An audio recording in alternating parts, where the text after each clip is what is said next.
Ողջունում եմ ձեզ, սիրելի հայրենակիցներ, ուզում եմ խոսել վերջի մի քանի օրվա ընթացքում տեղի ունեցող քաղաքական իրադարձությունների մասին, նույնիսկ արդեն այս ամեն ինչից ծիծաղելի է դառնում, երբ որ երկրորդ նախագահ Ռոբերտ Քոչարյանը ասուլիս է տալիս կամ հարցազրույց է ունենում, չգիտես ինչի համար եւ ինչպես միանգամից արձագանքը բացասական իմաստով հանրապետական կուսակցությունից չի ուշանում, կհիշեք նախագահի մեծ ասուլիսը մի քանի ժամանոց, որից անմիջապես հետո հանրապետական կուսակցությունը եւ իր սատելիտները հարձակում սկսեցին քարոզչական երկրորդ նախագահի դեմ։ Ես մտածում եի, որ նույն սխալը նրանք երկրորդ անգամ չեն կրկնի, սակայն բանակի հայտնի բանի նման, եթե ավլել ես, հայել պտի ավլես, եթե սխալն արել ես, հայել պտի անես սկզբունքով, այս մարդիկ նույն գործելավոճը շարունակում են։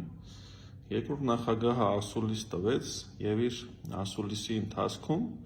մի քանի այսպես առանձնակի շեշտադրումներով որոշակի բացահայտումներ արեց, նշելով զանգի մասին 2018 թվականին երրորդ նախագահին, նշելով ուրեմն 21-ի ընտրությունների հետ կապված երրորդ նախագահի չենք մասնակցելու, հետո մասնակցելու ենք այս ամեն ինչի մասին եւ այստեղ հետաքրքրականը այն է, որ ուրեմն Քոչարյանը ես չեմ հիշում հələ դեռ մի դեպք, որ նմանատիպ ուրեմն բովանդակություն ունեցող մտքերը նախագահից չունենան շատ ծանրակշիռ հենք ու շատ ծանրակշիռ հիմք եւ այսպես ասած նրան չհասցնեն այդ ամեն ինչին, որ նա սկսի խոսել։ Հիմա ինչևից է արձանագրենք, որ այդ ասուլիսից հետո երեք կամ առաջի օրը չեմ հիշում, երրորդ նախագահ Սերժ Սարգսյանը հարցազրույց տվեց դատարանի դահլիճում, դատարանի առջև եւ որոշակի ուրեմն արձագանքներ արեց, մասնավորապես նշելով ինչի մեկ տարի նստելը հերոսություն է, այսպես ռետորական հարց տվեց, ակնարկելով այն, որ Քոչարյանը մեկ տարի նստել է ԱԱԾ-ի պատվալում, մենախցում, այնտեղ միայն նստած մարդիկ եւ այնտեղ աշխատող մարդիկ միայն կարող են ասել, թե ԱԱԾ-ի մենախուցը դա իրենից ինչ է ներկայացնում, այն էլ 60-ից մարդու համար։ Լավ, ինչևէ, չմտնենք այդ դաշտ։ Եվ այսպես ինչ-որ հերոսություն է ռետորական հարց տվեց Քոչարյանի մեկ տարի նստելը եւ այսպես դաշտ նետվեց թեզը, որ Քոչարյանի մի տարվով նստելը հերոսություն չէ կամ հերոսություն է եւ այլն։ Այն պարագայում, երբ որ Քոչարյանը ոչ այդ մասին ակնարկել է, ոչ իր հարցազրույցում ինքը նշել է, որ իր նստելը հերոսություն է կամ հերոսություն չէ, հասկանում եք, լրագրողը հարց է տալիս Սերժ Սարգսյանն, ասում է 18 թվին բոլորը մերժիր Սերժին էին մերժում, ինչու նստես Քոչարյանը, այլ ոչ թե դուք, եւ այստեղից Սերժ Սարգսյանն ասում է ինչի որ Քոչարյանը մեկ տարի նստել է, դա հերոսություն է, որ ես դատարանների դռներով քարշ եմ գալիս, դա մի խոսքով այստեղից առաջացավ այդ եւ իրենք այս թեզն առաջացնելով սկսեցին ուրեմն այս խմորին ջուր տալ եւ փորձելով մարդկանց ու հասարակության ենթագիտակցության մեջ նստացնել ինստալացիա անել են, որ Քոչարյանը ուրեմն մտքեր ունի, որ իր մի տարով նստելը, մի տարուց ավել նստելը դա հերոսություն է եւ այլն։ Սա փուչ ինչ որ մի հատ թեզ է, որը շատ կարճ կյանք կունենա, մաքսիմում վաղը կամ այսօր երեկոյան այդ թեզը կփոշիանա, մարդիկ դրա վրա այլևս չեն ֆիքսվի, իսկ արդյունքում կմնա այն ուրեմն վերաբերմունքը, որը ժողովրդի մեջ վաղուց արդեն ձևավորված է։ Ես ավելի շատ ուզում եմ անդրադառնալ հանրապետական կուսակցության, այսպես ասած, քաղաքական ուղեղային կենտրոնի պատասխանատու Արմեն Աշոտյանին, որովհետև հանրապետական կուսակցության շատ տեղեկից եմ լսել, որ այնտեղ Արմեն Աշոտյանին են համարում քաղաքական ուղեղը հանրապետական կուսակցության։ Եվ եկեք մի գրառում արեք, եկեք հերթով ես ձեզ ցույց տամ, թե որքան մանիպուլյատիվ են, որքան գաղափարական կոնտեքստից անջատ եւ պատեհապաշտությունից դրդված են Արմեն Աշոտյանի խոսքերը եւ առհասարակ Արմեն Աշոտյանը ինչ է գրում։ Նայեք, երրորդ նախագահի նախօրեի կարճ բրիֆինգը Հայաստանի քաղաքական օրակարգի կարևոր մաս դարձավ, առանց ինքնագովեստի, առանց պոպուլիզմի, առանց գերտերությունների հանդեպ ավելորդ ռևերանսների, առանց պաթոսի, բայց ազնիվ, հստակ, սթափ եւ իրատեսական գնահատականներով, տեսլականներով եւ այլն։ Նայեք, ժողովուրդ ջան, Արմեն Աշոտյանն իր տեքստերով առհասարակ շարունակում է բետոնել հանրապետական կուսակցության քաղաքական վախճանը։ Իրենց քաղաքական միավորի կյանքի այս պտույտի մեջ նույնիսկ նա չի հասկանում, որ լիդերի ուրեմն կիսաստվածացումը ու այդ քաղաքական լիդերին այսպես միֆական կերպար տալը, անսխալական դարձնելը, ամեն ինչում բոլորին մեղադրելը բացի լիդերից, սա միայն ու միայն վնաս է տալիս իրենց քաղաքական միավորին եւ խորացնում է այն հսկայական անդունդը, որը գոյացել է հանրապետական կուսակցության եւ ժողովրդի միջեւ։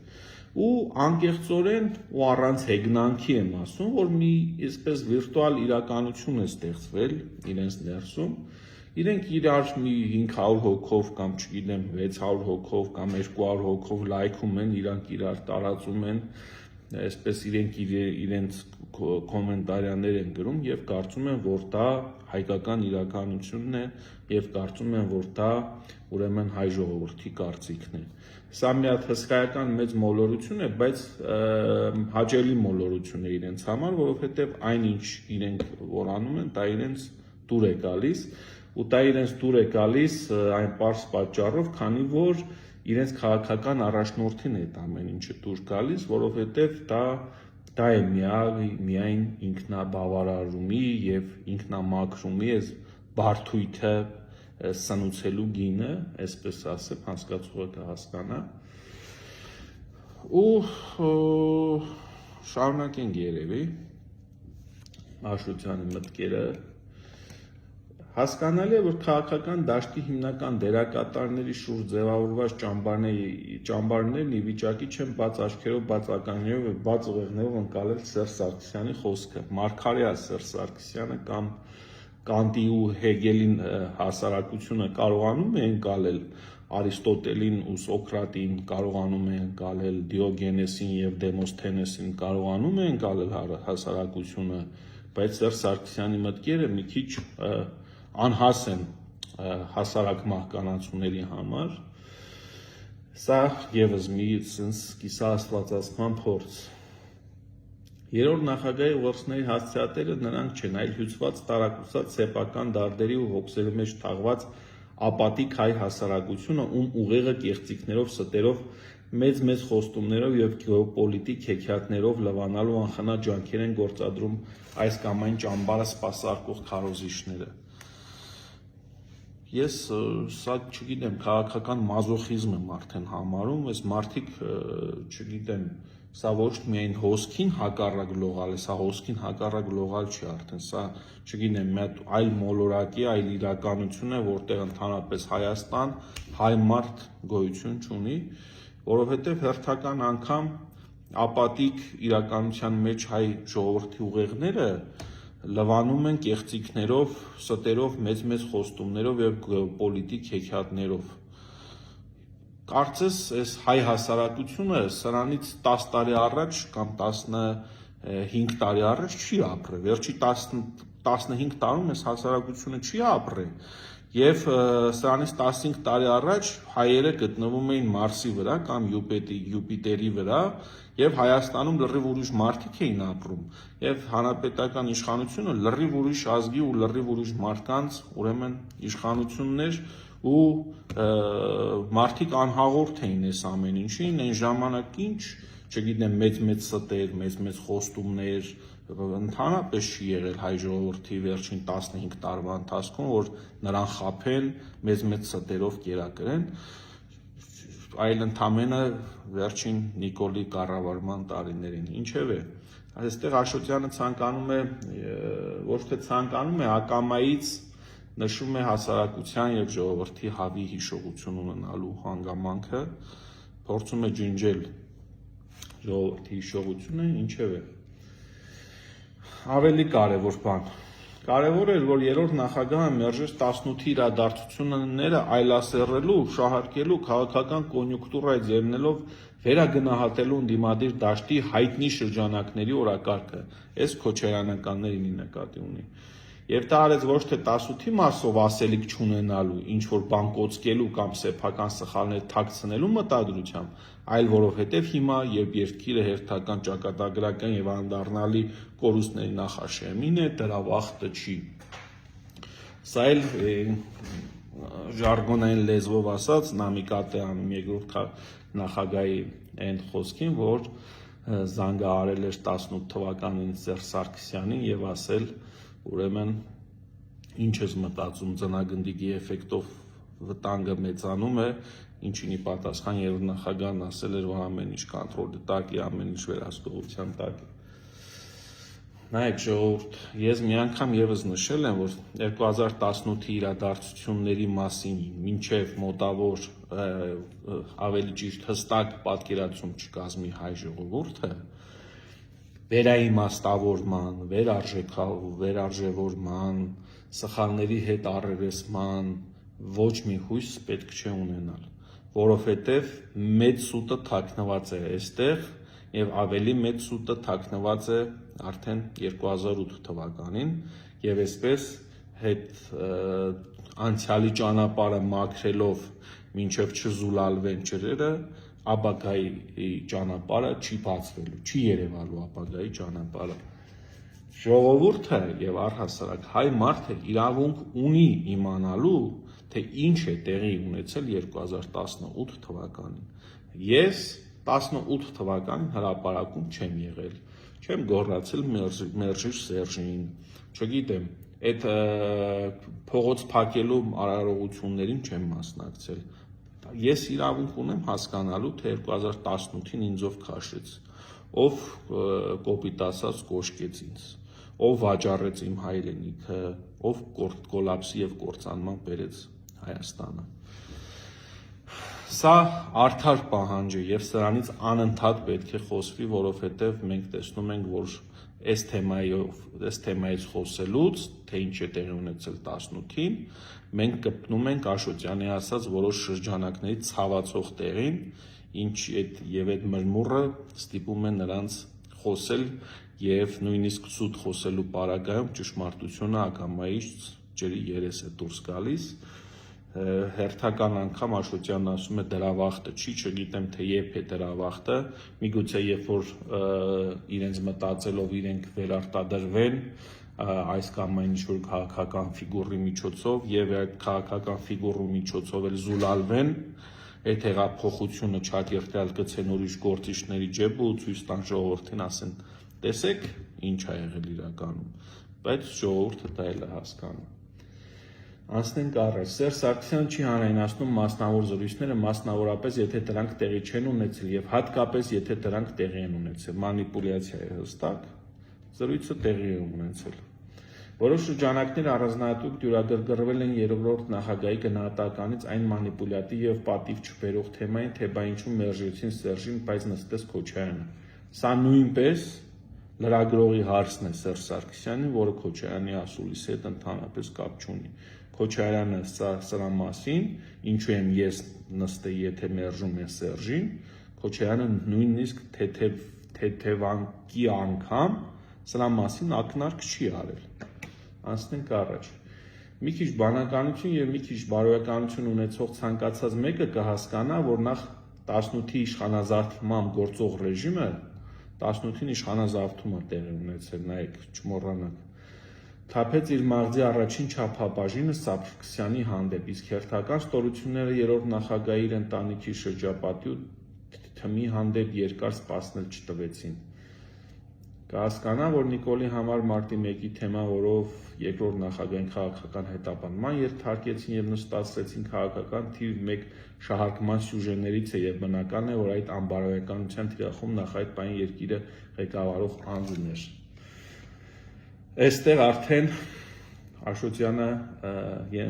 ոչ թե ենթագիտակցորեն քողարկած կերպով ցույց է տալիս, որ մարտի 1-ի թեման Քոչարյանին PR անելու համար էր։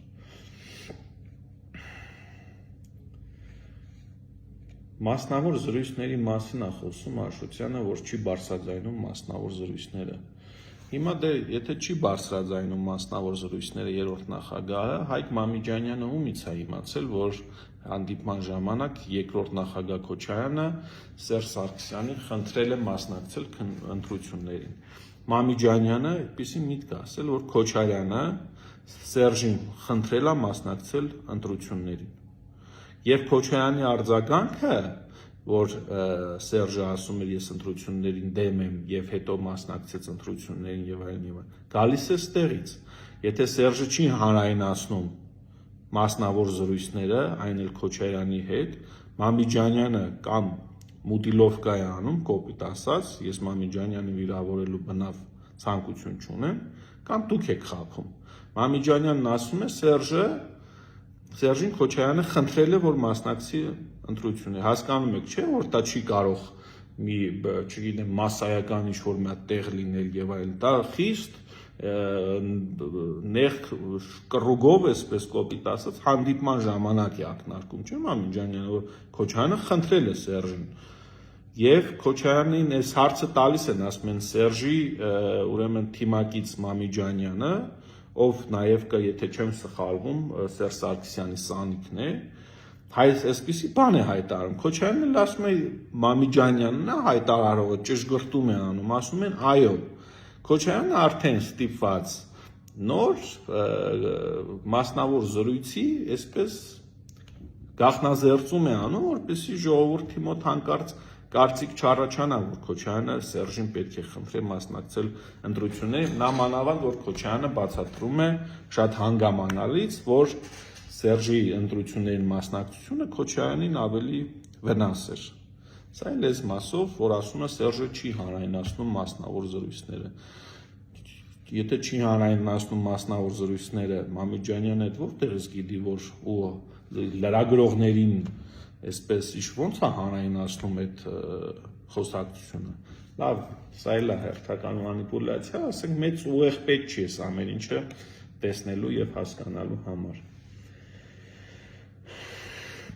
Կհիշի նաև, թե ինչպես էր երրորդ նախագահը եւ իր ողջ քաղաքական թիմը լծվել Քոչարյանին պաշտպանելու խնդրին, թե երկրում, թե երկրից դուրս դառնալով նիկոլական հիստերիկ քարոզչամեքենայի նոր լուտանքներով, սա չգիտեմ երեսով տալու ինչ-որ բան է, թե չէ, ես հիշում եմ, որ Ռոբերտ Քոչարյանի ուրեմն դատավարության ընթացքում,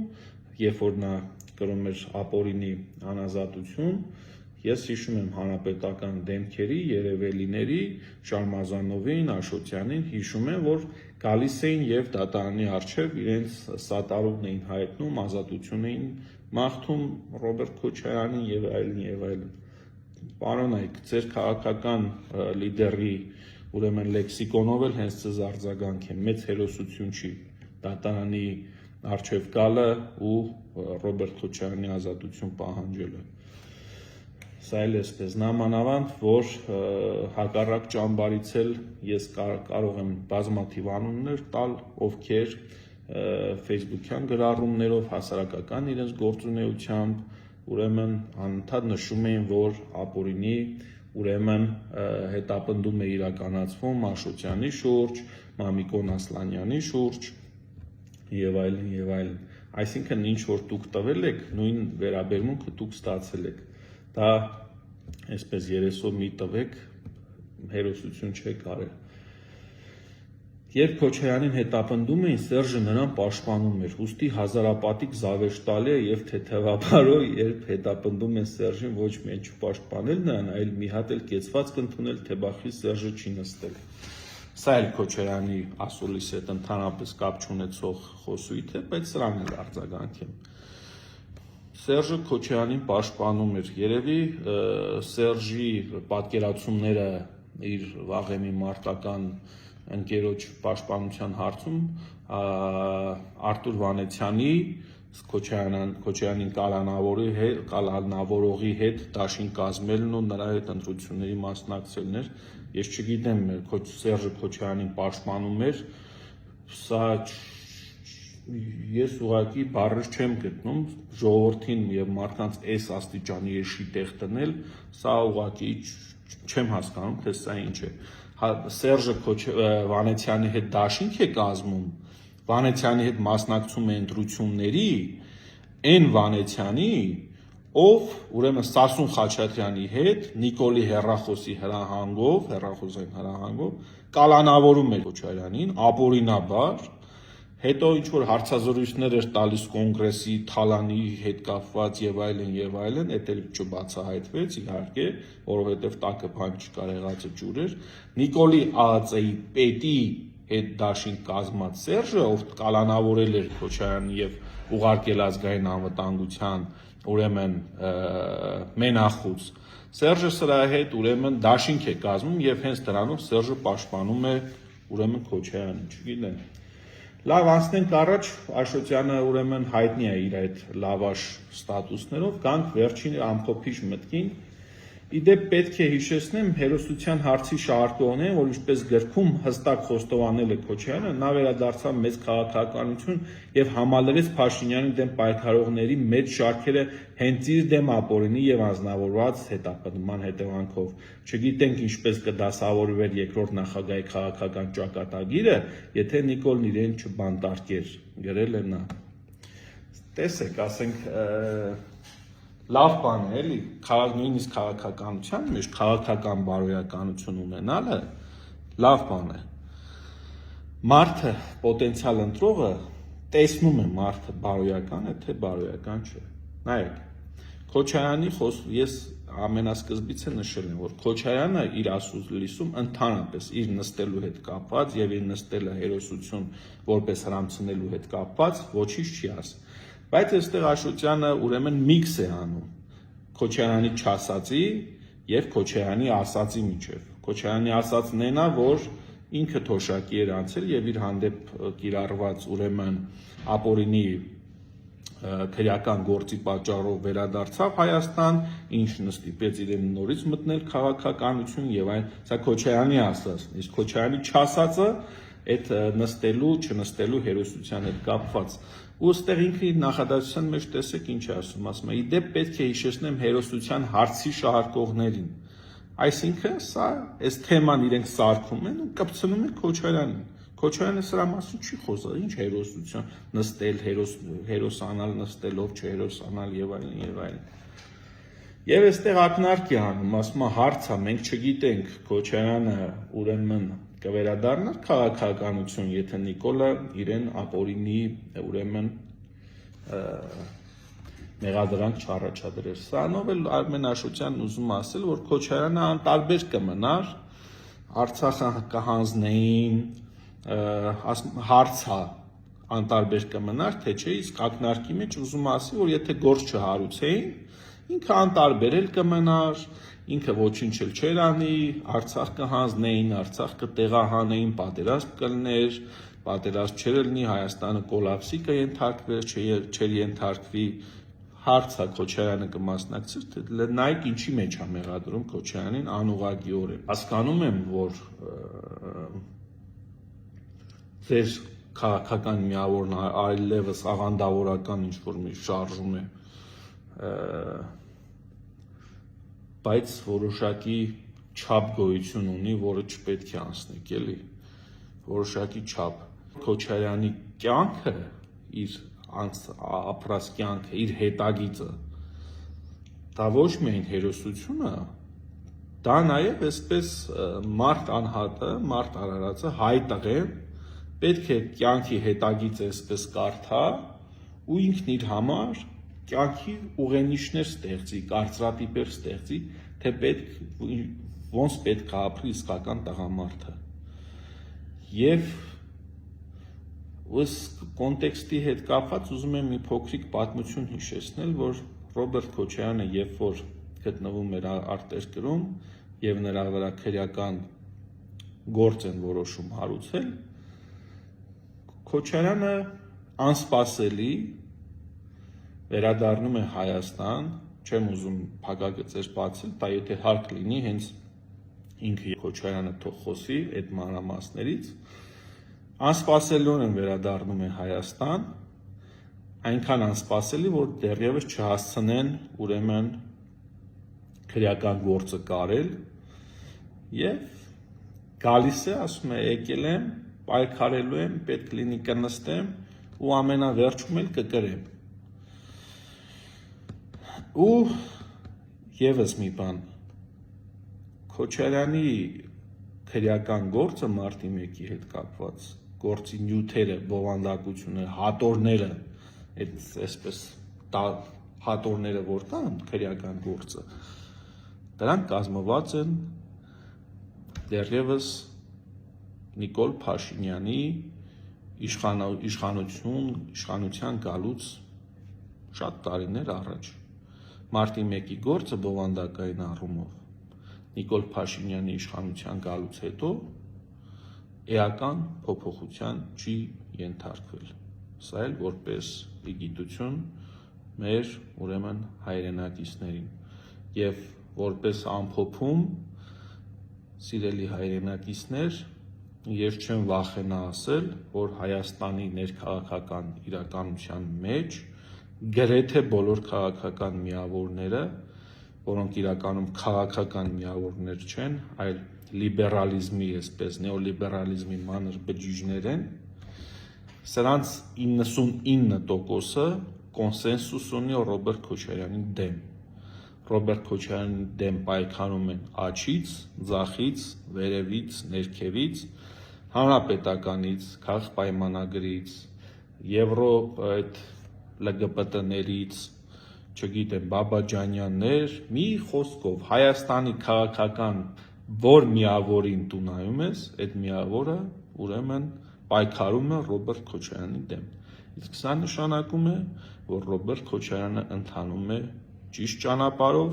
որ Ռոբերտ Քոչարյանի քաղաքական եւ գաղափարական կուրսը ընդդեմ հակահամակարգի է եւ հակահայաստանի։ Ես այլևս կարիք չեմ տեսնում ժողովրդին խնդրելու եւ համոզելու սատարել երկրորդ նախագահային նրա քաղաքական վերադարձի համար, որովհետեւ ես այդ հսկայական թափը նույնիսկ 2021 թվականից ավելի ուժեղ մեն մարդիկ, ովքեր 21-ին չէին ընտրել Քոչարյանին, այսօր արդեն ոչ միայն հավաստիացնում են, որ ընտրելու են Քոչարյանին, այլ նաև անձնվիրաբար պայքարելու են կազմակերպչական առումով, մնացած առումներով Քոչարյանի քաղաքական վերադարձի համար, որովհետև մարդիկ տեսնում են, որ Քոչարյանի վերադարձի դեպքում է հնարավոր միայն տեսնել այսբերգի այն հատակը, այն ողջ քաղաքական կեղտը, սուտը, մանիպուլյացիան, կոռուպցիան, թալանը, թուրքամետությունը, պղծությունները, որ միայն ու միայն Քոչարյանի քաղաքական վերադարձից հետո հնարավոր կլինի այդ ամեն ինչը տեսնել, տալ գնահատականներ, իմանալ ճշմարտությունը, իմանալ այն օձի գլուխը, որը փաթաթվել է նորանկախ Հայաստանի Հանրապետության պարանոցին, եւ դրանից հետո նոր միայն հնարավոր է վերարթնացումը, հնարավոր է վերստին կամքը գտնելու տոկունությունը եւ հնարավոր է հզոր ու իրապես ուժեղ Հայաստանի կերտումը, որտեղ կապրեն իրապես բարեպաշտ, բարոյական, բարի, աշխատասեր ու աշխատավոր հայ ժողովուրդը։ Շնորհակալություն։